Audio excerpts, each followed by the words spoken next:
দর্শক, জাপানি জনপ্রিয় খাবার হলো সুশি, এবং এখানে যে সুশিগুলো আমরা দেখতে পাচ্ছি তার ভেতরে আমাদের দেশের ইলিশ, এবং এখানে নানা পদের সুশি নানা রকমভাবে সাজানো হয়েছে। একটাকে দেখা যাচ্ছে ইলিশ আকৃতির, এবং এর প্রতিটি সুশির পরতে পরতে আমাদের জাতীয় মাছ ইলিশের স্বাদ। আমরা কথা বলবো সুশি স্টেশনে থাকা একজনের সঙ্গে, তার কাছে জানতে চাইবো এখানকার সুশি সম্পর্কে। আমার নাম Jannatul Ferdous. I am working here as a chef.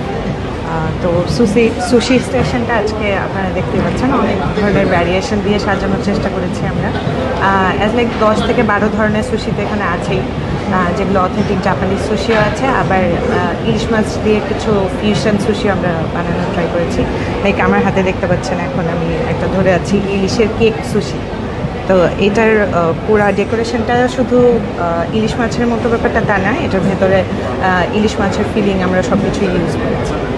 তো এখানে যদি আরেকটু দেখতে পান, এখানে ইলিশের ভলকানো সুশিও আছে, আবার ইলিশ মাছের মাকি রোলও আছে। তো এছাড়াও আমাদের ইন্টারন্যাশনাল জাপানিজ যে অথেন্টিক সুশিগুলো, যেমন ফিলাডেলফিয়া মাকি রোল, ক্যালিফোর্নিয়া মাকি রোল, আর নিগিরিগুলো, এটা সবগুলোই আছে। তো আমার মনে হয় গেস্টরা এখানে আসলে যেমন ইলিশ মাছের ফ্লেভারযুক্ত সুশিটাও এনজয় করতে পারবে, তাছাড়া বুফেটাও এনজয় করতে পারবে। এছাড়া অল টুগেদার বুফেতে তো আমাদের ইলিশ মাছের টাচ রয়েছে।